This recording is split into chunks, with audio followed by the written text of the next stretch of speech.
Kita ini senang kalau masa remaja semangat melayani, masa muda tambah semangat, dan masa tua tambah semangat lagi melayani.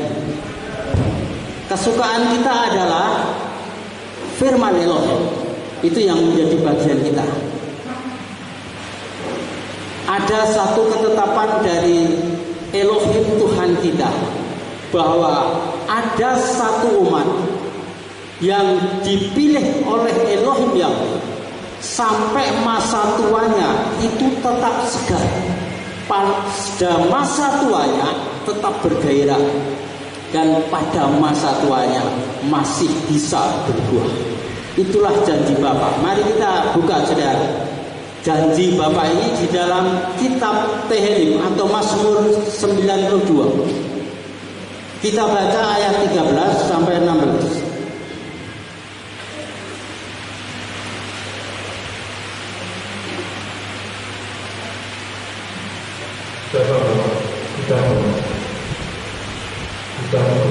Kitab Mazmur 92 ayat 13 sampai dengan 16. Orang benar akan bertumbuh subur seperti pohon korma. Dia akan bertumbuh seperti pohon aras di Libanon. Mereka akan ditanam di dalam bait Yahweh, di pelataran Elohim kita. Mereka akan tumbuh dengan subur. Mereka akan tetap berbuah pada hari tua. Mereka akan gemuk dan segar, untuk menyatakan bahwa Yahweh itu benar, batu cadasku, dan di dalam Dia tidak ada ketidakadilan. Bapak Ibu Saudara, ini harapan kita. Masa tua tetap segar dan gemuk, masa tua tetap subur dan berbuah. Ini bisa terjadi kalau syaratnya satu tadi, orang benar. Dan tujuan akhirnya apa? Kita diberi kemampuan pada masa tua tetap segar dan berbuah. Ayatnya yang terakhir 16, untuk menyatakan bahwa Yahweh itu benar. Karena itu Bapa membutuhkan orang-orang yang akan diurapi untuk menyatakan bahwa masa tua itu bukan loyo, tapi masa tua tetap segar. Masa tua tetap semangat memberitakan Elohim. Masa tua tetap semangat memasyurkan nama Yahweh. Ini yang harus terjadi. Nah, sekarang saudara-saudara, mari kita lihat orang benar itu yang bagaimana. Sebab banyak orang menyatakan orang benar. Orang benar yang dimaksud dalam kitab suci ini adalah bukan orang yang membenarkan diri berdasarkan kriteria tertentu, bukan pula orang benar yang dibenarkan oleh kelompoknya, dibenarkan oleh komunitasnya, atau dibenarkan oleh gerejanya. Tapi orang benar sini adalah orang benar menurut kriteria Yahweh Segor Elohim Tuhan itu. Karena itu pernyataan orang benar tetap saja di dalam konteks kitab suci. Ya, saya ini senangnya kitab suci, saudara. Karena kitab suci bagi saya itu pedoman hidup. Saya bisa menerima pengetahuan apa saja dari dunia. Saya sekolah, kuliah, itu dapat pengetahuan. Tapi yang membuat saya menikmati kebenaran yang sempurna hanya di dalam kitab suci. Karena itu meskipun pendeta A bicara begini, gereja A bicara begini, kalau kitab suci tidak bicara begitu, saya tidak percaya. Saya lebih percaya kitab suci daripada omongan orang. Karena apa? Kalau saya nanti sudah waktunya di bumi ini harus diangkat, saya bertemu Elohim Yahweh, saya harus mempertanggungjawabkan selama di bumi. Apa yang dipakai Elohim untuk dasar kita, perbuatan kita? Kitab suci, saudara. Di dalam Yukanan itu kan dikatakan oleh Tuhan kita bahwa yang menghakimi kita ini bukan Tuhan Yesus, tapi firman yang ada selama di bumi. Itulah yang menjadi hakim kita. Oleh sebab itu, orang yang bisa tegak berdiri terus sampai tua tetap segar bagi kemuliaan Bapa, bisa tetap berbuah adalah orang-orang benar yang sesuai kriteria kitab suci. Oleh karena itu mari kita lihat saudara, orang benar. Kalau dikatakan orang benar seperti ini, berarti orang benar ini akan masuk kerajaan Elohim. Tepat seperti Yesua katakan di dalam Matius 7 ayat 21. Ini saya ulang-ulang terus sudah. Tidak setiap orang yang berseru kepadaku Tuhan, Tuhan akan masuk ke dalam kerajaan surga, tetapi dia yang melakukan kehendak Bapakku yang di surga. Ini kriteria. Ini cukup keras. Karena itu kita harus menikmati yang keras, yang dari Elohim. Karena itu yang sempurna. Luar biasa saudara. Bagaimana menjadi orang benar, itu kita bisa melihat di dalam kitab Nubuatan, kitab Yeskiel 36 ayat 25 sampai 27. Di dalam Yeskiel 36 ayat 25 itu dikatakan bahwa Yahweh Elohim akan mencurahkan atau memercikkan air jernih, sehingga kita umat kudusnya itu menjadi tahir. Tahir itu bersih ya. Tahir dari kenajisan kita dan dari berhala kita. Itu janji Bapa ya. Janji Bapa yang kedua di dalam Nats tadi Yeskiel 36 ayat 26 bahwa Bapa akan mencurahkan atau memberikan hati yang baru di dalam kita, sehingga kita ini tidak lagi mempunyai hati keras, tapi hati yang lemah lembut. Hati yang lemah lembut itu yang hati yang bisa menerima teguran-teguran dari firman Tuhan, kerasnya seperti apa. Kalau saya dulu ada pendeta khotbah agak keras gitu, saya marah, terus ngerasani pendetanya itu jelek-jelekin. Itu namanya hati saya dulu hati keras. Tapi sudah Kristen saudara, sejak kecil saya, tapi hati saya keras, tidak bisa menerima firman Elohim. Tapi kalau ada pendeta menghibur yang membiarkan dosa-dosa berlanjut, itu senang. Ya, karena tidak menegur dosa saya, senang. Ya, muji-muji. Wah, pendetanya lucu, pendetanya bagus, kata-katanya bagus, tidak menyinggung hati. Wah, itu senang. Tapi orang yang seperti itu supaya dulu tetap dalam dosa, mati dalam dosa kita. Tapi puji Elohim Yahweh, saya diperbarui. Saat diberi hati yang baru, saya berubah. Bisa menangkap firman paling keras pun bisa. Bahkan teguran orang kalau itu saya salah, saya bisa menangkap dengan sukacita, tidak marah. Itu indahnya.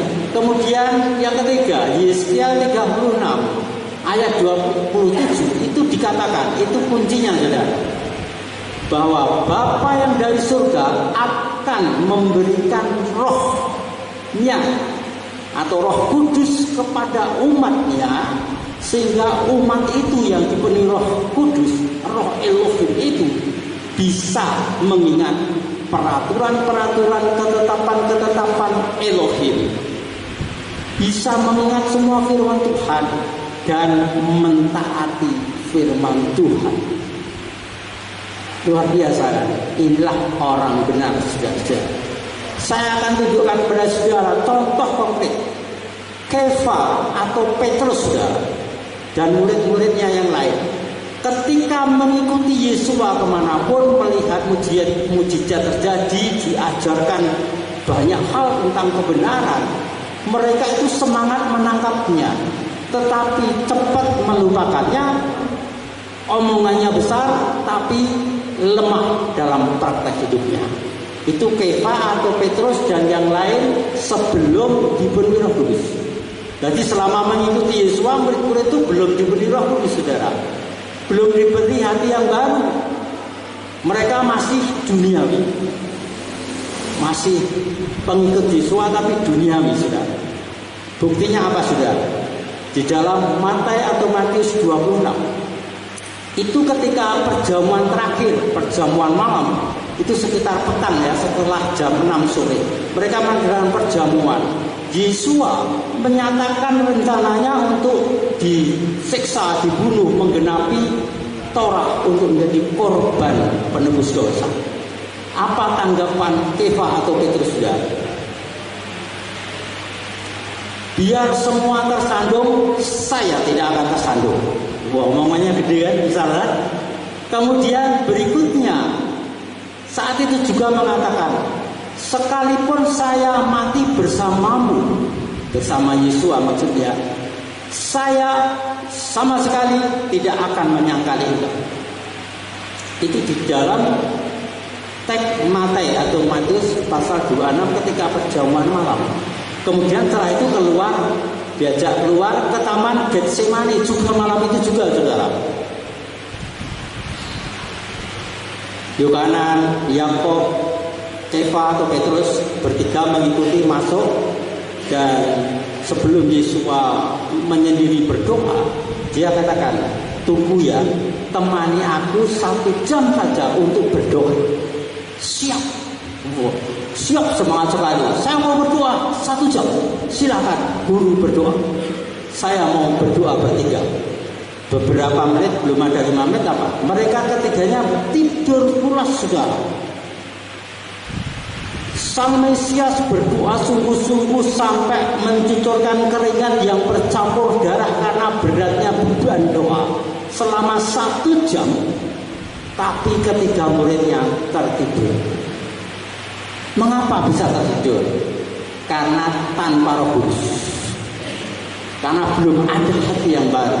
Orang yang bisa taat firman Elohim tadi di dalam Yesaya 36 ayat 27, yang diberi Roh Kudus.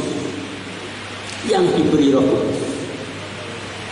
Saya pernah, saudara, diundang mengadakan untuk pelatihan doa malam, saudara.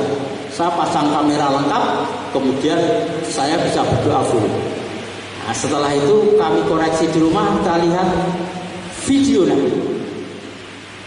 Menitnya kan ada. 5 menit itu sudah ada beberapa yang sender-sender di itu sudah liar-liar. Menit ke-11 sebagian sudah tertidur. Nah, yang menarik, menit ke-17 hampir semuanya yang tunduk itu ternyata ngorok. Ya. Kemudian ada yang sebelah sana, lele itu sudah mulutnya gerak-gerak tapi bukan berdoa, ngorok. Nah, menit ke-21 yang paling hampir semuanya tertidur sudah. Tapi ada beberapa yang tetap semangat berdoa dalam bahasa lidah. Dan orang-orang yang berdoa sampai waktunya 1 jam itu yang saya pilih untuk menjadi tim doa. Yang lain tidak, meskipun itu tokoh-tokoh, donatur dan pengurus gereja, tidak saya pilih. Yang saya pilih adalah yang ketahuan ketika berdoa di dalam video saya terlihat sungguh-sungguh bersemangat berdoa. Mengapa, saudara? Karena mereka tanpa Roh Kudus. Ini bisa dibedakan, ya. Dan itulah yang terjadi, saudara. Tapi coba saudara lihat, ketika Yesus menghadapi pengadilan, apakah ke-12 muridnya mengikuti seperti ucapannya? Tidak, saudara. Mereka lari, tidak mau mendekat. Bahkan Petrus yang dekat aula pengadilan ditegur seorang perempuan aja sampai 3 kali, saudara. Pertama mengatakan gini di dalam penyangkalan sebelum ayam berkokok 3 kali. Pertama menyangkal diri. Kamu itu ngomong apa tahu? Saya tidak tahu. Nah, ini ngomong seperti kita ya. Yang kedua, pakai sumpah ini. Sumpah saya tidak kenal dengan dia. Dia itu sang Mesias yang sedang diadili itu. Sumpah tidak kenal dia. Yang ketiga, tambahi kutuk. Sumpah dan terkutuklah saya. Saya tidak kenal yang namanya dia. Saya tidak kenal dia. Itu Petrus, Kefa, saudara, yang setiap hari dekat Yesus. Mengapa bisa begitu? Tanpa Roh Kudus. Tapi omongnya besar. Itu kita bisa melihat orang-orang Kristen kalau di dalam persekutuan Kristen semua seiman berkumpul, itu omongannya gede-gede, saudara. Kebenaran seolah ditegakkan. Siap memberitakan Injil kerajaan dengan resikonya, siap. Tapi setelah diterjunkan di masyarakat, takut. Berani bersaksi di kantormu, di lembagamu, di sekolahmu, di kampusmu tentang Yahweh Elohim yang kau sembah, Yesus Al-Masih Juru Selamatmu. Siap. Ketika di tempat umum menyaksikan, dia katakan, semua itu dari yang di atas. Saudara tahu mengapa bilang yang di atas? Karena takut. Itu omong besar, takut ya kan? Yang di atas itu beri takut, saudara. Mengapa menyebut nama bapaknya sendiri takut? Aneh kan? Minta diberkati, diberi umur panjang, membanggakan bapaknya takut. Aneh ya? Ya itulah yang terjadi. Yang kedua, ini agak lebih tinggi. Semua itu karena Tuhan yang Maha Esa. Ya berarti kan nggak menyebut Tuhan kita. Yang kedua, itu semua karena Tuhan yang Maha Kuasa. Itu semua terjadi tanpa Roh Kudus. Mengapa tidak mengatakan semua itu karena Tuhan Yesus? Mengapa tidak mengatakan semua itu karena Bapa Yahweh yang menciptakan langit dan bumi? Mengapa tidak berkata begitu? Kalau bisa berkata begitu, itu berarti terang akan terbit. Jadi itulah saudara, kita menyembunyikan Bapa kita menyembunyikan Tuhan yang kita sembah, yang mengadakan mujizat untuk kita.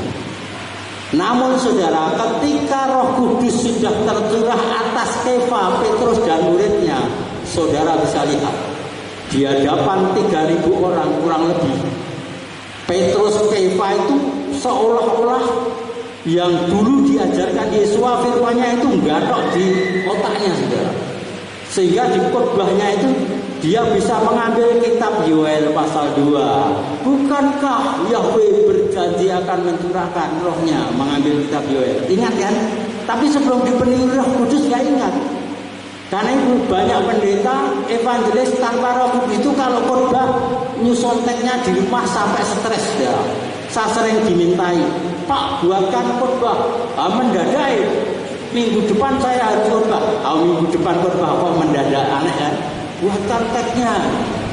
Lah ngapain nih? Saya kalau khotbah di gereja saya biasa baca teks. Oh gitu.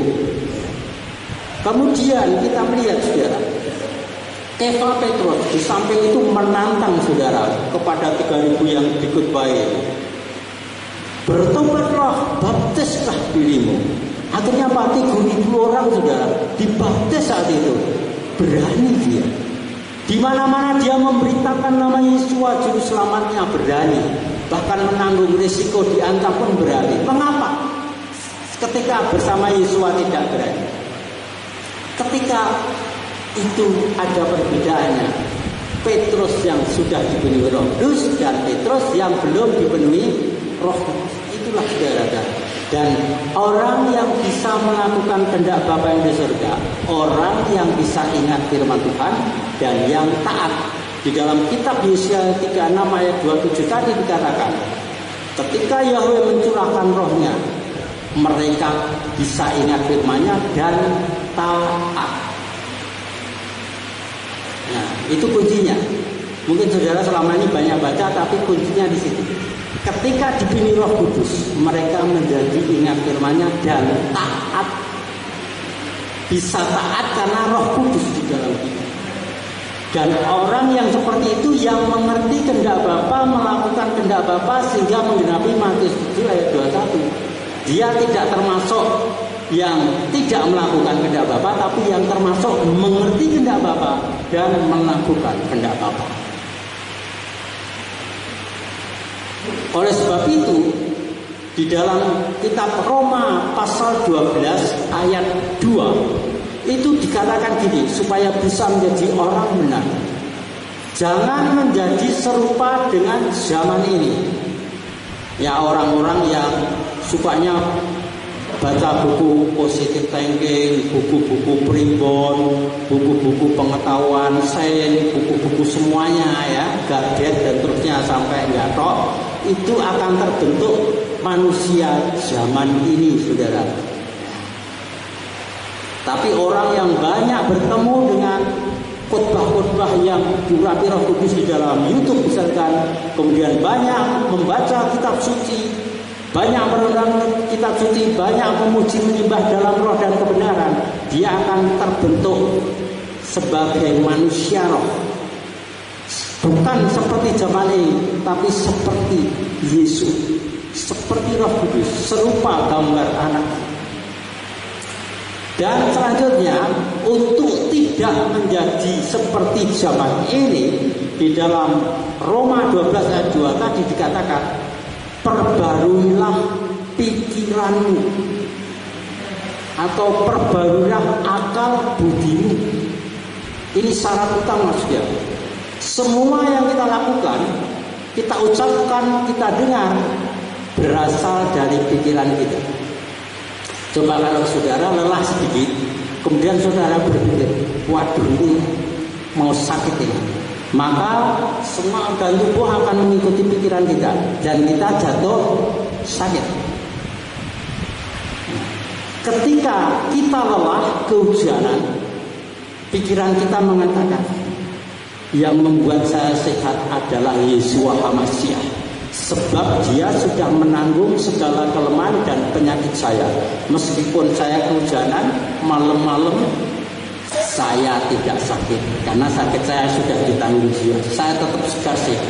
Dan saudara berpikir saudara sehat, meskipun terasa pusing-pusing dikit, kelelahan, saudara terberut, saya sehat.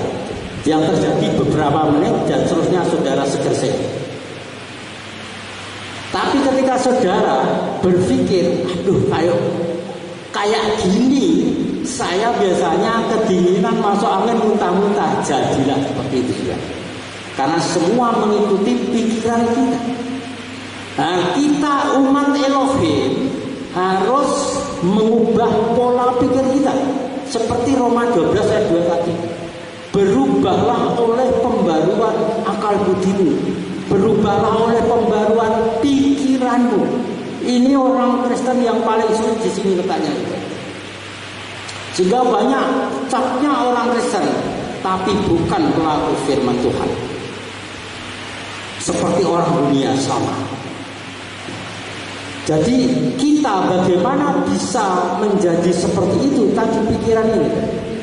Nah, supaya pikiran ini bisa terkontrol positif, itu harus banyak nilai-nilai kitab suci masuk dalam pikiran kita. Saat dulu sejak remaja SMP diajarkan seminggu menghafalkan 2 ayat. Pakai kecil-kecil itu ya, itu harus hafal. Kemudian dites sama tentornya, gimana menghafalnya, dihafalkan. Termasuk Roma 12 ayat 2 ini dihafalkan. Kemudian kalau lupa, coba baca lagi, minggu depan diulang lagi, harus bisa. Akhirnya hafal. Terus kalau sudah hafal, dikasih lagi ayat lain, minggu depan dites, harus hafal. Akhirnya hampir semua kunci-kunci kitab suci hafal ya. Ternyata setelah saya melayani penuh, itu ngerti maknanya mengapa saya dulu harus menghafal itu. Ternyata itu disiapkan oleh Bapa untuk saya bisa dikuasai firman. Oleh karena itu, seperti sudah saya saksikan berulang kali, saya bisa bebas dari tradisi kerohan karena pikiran saya dibakar firman Elohim. Kalau saya dididik sejak kecil kan kerohan, sakit kerohan, pusing apa, pegal kerohan. Memang kalau merahnya itu merah kehitaman itu berarti pegel banget, nah, ya. Pusing banget. Tapi nanti kalau merahnya itu hanya kemerahan, itu berarti masuk anginnya tidak begitu. Itu memang terjadi juga. Jadi sakit masuk angin warnanya apa? Merah. Nah gitu kan. Nah kalau ditanya, kamu tahu nggak warna sakit Masuk air. Oh tahu warnanya apa? Merah. Kalau pusing sekali merah itu. Nah itu. Buktinya apa? Coba Anda Quran. Ya itu kan keluar. Memang itu menyembuhkan saudara. Tapi itu bukan dari roh.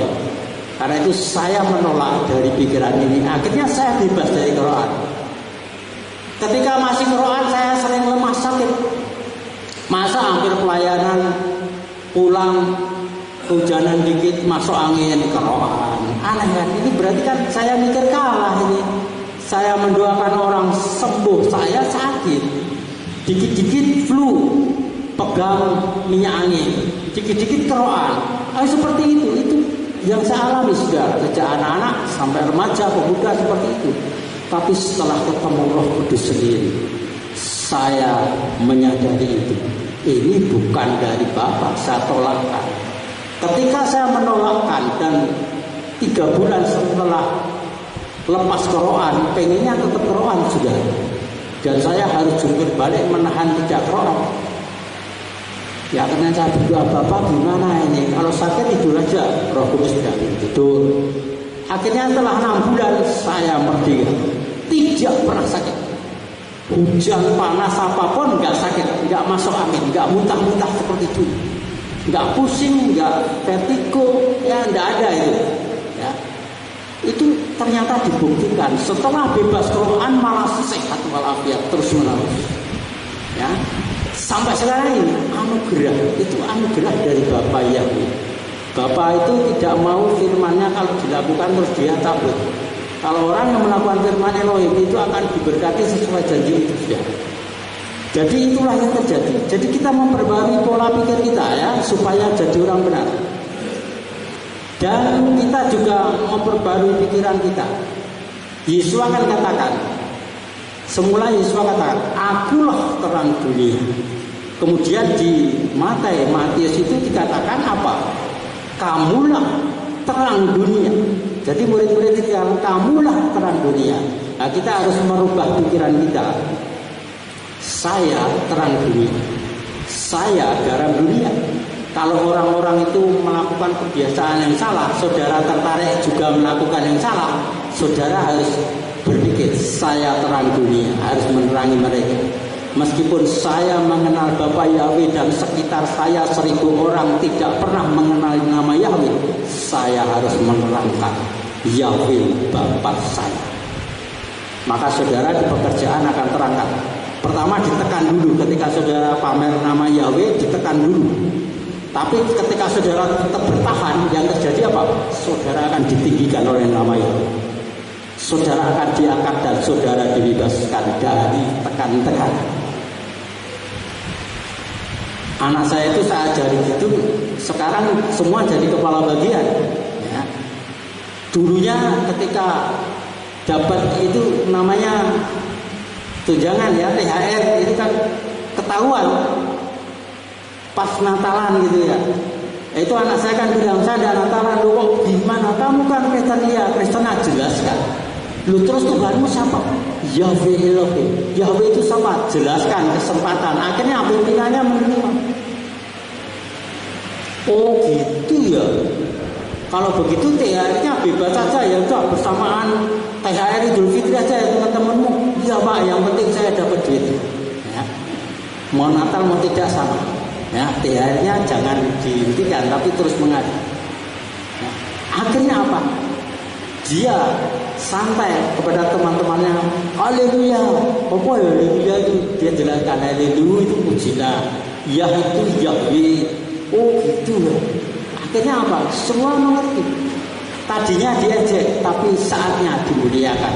Kalau terus berani dulu. Kita harus berani. Karena orang yang diberi Roh Kudus ada 2 ciri khas, yaitu bisa berani dan yang kedua bisa memberitakan kebaikan, kabar baik. Karena janjinya kalau Roh Kudus turun atas kamu, kamu akan menerima kuasa sebagai saksi. Ya, di dalam Kisah Rasul dikatakan seperti itu. Ya, Bapa menepati itu. Dan orang benar yang berikutnya, saudara-saudara, kalau orang sudah dipenuhi Roh Kudus, ada hal yang sangat indah saudara untuk menyatakan yang namanya Yahweh itu benar. Dan ini kunci dan harus belajar, yaitu mengampuni. Kalau saudara baca di dalam doa Bapa kami, itu bawahnya, yaitu Matius 6 itu ayat 14-15, itu dikatakan kalau kamu tidak mengampuni, Bapamu yang di surga juga tidak mengampuni kamu. Kalau tidak mengampuni, doa kita berarti tidak terjawab, tidak sampai kan. Nampaknya keras sekali ya. Lah mengampuni itu seperti apa? Itu saudara bisa lihat di dalam kitab Yesaya 43 ayat 25. Itu kriteria. Jadi kita tidak usah belajar dari psikologi dan terusnya mengampuni itu gimana tuh yang benar. Kita lihat aja saudara, mengampuni yang benar itu seperti ini. Yesaya 43 ayat 25 ya. Akulah dia yang menghapus pelanggaran-pelanggaranmu demi kepentinganmu sendiri, dan tidak akan mengingat dosa-dosamu. Dua hal yang harus dilakukan dalam praktek mengampuni. Pertama, menghapus kesalahan orang lain. Yang kedua, tidak mengingat lagi. Wah, itu sulit Pak. Siapa bisa seperti itu? Apalagi disakiti berulang kali. Tapi Yahweh tetap katakan, yaitu kriterianya kalau kamu mau mengampuni, diampuni sungguh-sungguh ya seperti itu, gitu. Jadi firman Tuhan itu tidak toleransi, tapi keadilan. Semua berlaku sama. Seperti Musa sudah membawa memimpin Israel dari Mesir sampai Kanaan, nggak boleh masuk ke Kanaan. Itu kan Bapak Yahweh adil. Firman ya firman, itu lakukan. Kalau tidak bisa ya belajar sampai bisa. Tidak ditoleransi. Nah, sebabnya ada kepercayaan lain yang mentoleransi ya. Kalau enggak ini ya harus ini ya. Enggak bisa. Firman Tuhan seperti ini. Nah, caranya saudara, mengampuni itu menghilangkan dulu, menghapus dari kesalahan orang lain, terus tidak mengingat lagi. Saya belajar ini cukup lama sudah. Saya hitung 3 tahun lebih saya baru bisa mempraktekkan mengampuni ini. Jadi kalau saya mau praktek mengampuni itu, wah malah disakiti berulang kali.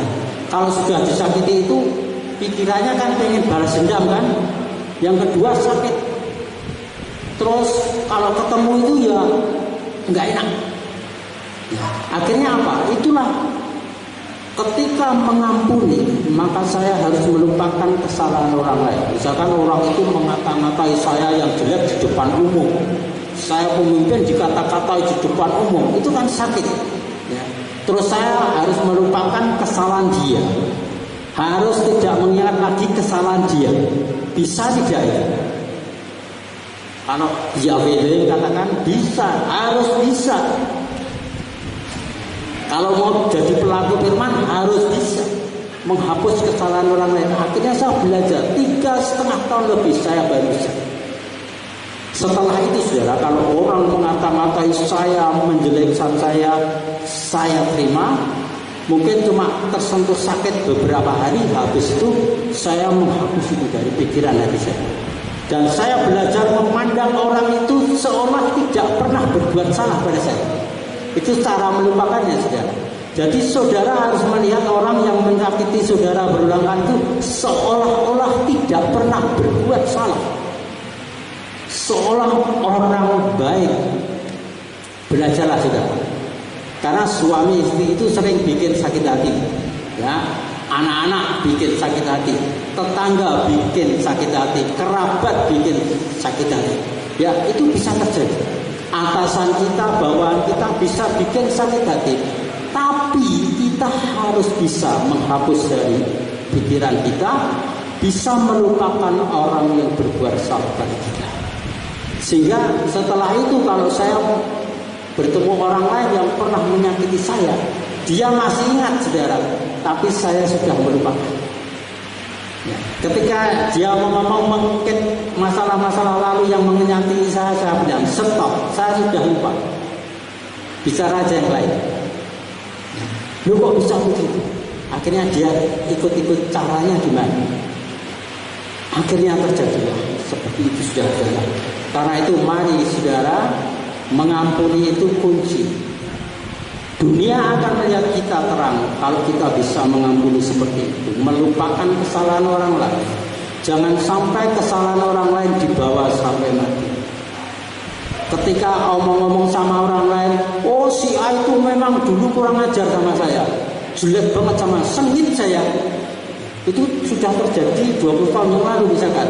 Itu berarti kita masih menyimpan kesalahan orang lain di dalam kita. Itu namanya no kasih, tidak ada kasih. Karena kasih itu tidak menyimpan kesalahan orang lain. Kita belum mengampuni namanya saudara. Ya, kita boleh mengingat saja, tapi tidak ada rasa benci, tidak ada rasa tidak suka ya. Itu harus dilupakan. Belajar, memang harus belajar. Semua harus belajar. Yang sudah pengalaman jadi penginjilan harus belajar. Karena jabatan tidak membuat perubahan karakter, tapi yang membuat karakter itu firman Elohim, Roh Kudus. Mari saudara-saudara, mari kita jadi orang benar. Dan di dalam Tehillim atau Mazmur 92 tadi yang terakhir ayat 16 dikatakan apa saudara? Semua yang kita lakukan kebenaran itu untuk menyatakan bahwa Yahweh itu benar. Dialah batu cadasku, ya, batu karangku. Sehingga apa? Sampai tua pun kita ini tetap seger saudara. Semangat. Kita masih berbuah saudara, karena kita tetap memberitakan kabar baik. Jadi masa tuamu jangan loyo, wah yang muda-muda saja itu melanggar firman. Tapi yang tua, semakin tua semakin semangat saudara, melayani sungguh-sungguh, kabar baik itu diberitakan. Seger saudara. Ya, jadi itulah mari kita belajar untuk menjadi orang-orang benar yang seger, yang masa tua tetap diberkati untuk menghasilkan buah. Karena Tuhan katakan, orang yang percaya kepada Yahweh, ya, yang mengandalkan Dia, menaruh percaya kepada Dia, akan menjadi pohon yang di tepi aliran sungai, tak pernah mengalami masa kering, tak pernah mengalami masa paceklik. Akan tumbuh subur, terus berbuah, tidak pernah berhenti berbuah. Jadi saudara-saudara, Yeremia 17 ayat 7 itu dikutip, terus diingat terus kalau disaku baca. Yeremia 17 ayat 7. Ya. Yang mengandalkan Yahweh, yang menaruh harapan dan percaya kepada Dia, dibuatnya seperti pohon di tepi aliran sungai, subur terus makmur. Itu kuncinya saudara. Jadi sukses hidup, umur panjang, keselamatan, berkat dan kekayaan tergantung pada siapa yang kita andalkan. Kalau kita mengandalkan Bapa Yahweh yang berkuasa atas emas dan perak, yang punya segala sesuatu, kita diberi bagian dari kekayaan Bapa. Ya, mari kita bergerak saudara-saudara, dan mari kita menjadi orang benar dengan belajar berjuang sampai bisa menerapkan namanya standar firman Elohim. Kalau belum bisa jangan menyerah, ulangi lagi. Nanti kita sungguh-sungguh menjadi namanya pelaku firman. Haleluya. Bapa memberkati saudara semua. Amin. Saudara, mari kita berdoa. Bersyukur kami kepadamu Bapa, Yahweh Sebaot, yang maha hadir. Engkau Yahweh Rabbah yang membuat kami sehat. Engkau Yahweh Jireh yang membuat kami tak berkelongan tapi berkelimpahan. Engkau Yahweh Sebaot yang telah berkemenangan, dan kemenangan itu Kau hadiahkan untuk kami. Terima kasih Bapa. Buatlah saudara-saudara kami semua semakin kuat. Beri hati yang baru yang belum Kau beri. Beri roh yang baru yang belum. Beri rohmu melimpah Bapa untuk bisa taat kepadamu. Demi nama Yesus, kekuatan yang terbang tinggi atas segala. Kau menjadi pelaku kebenaran untuk menyatakan Yahweh itu benar. Haleluya. Besem Yesus HaMashiach. Amin.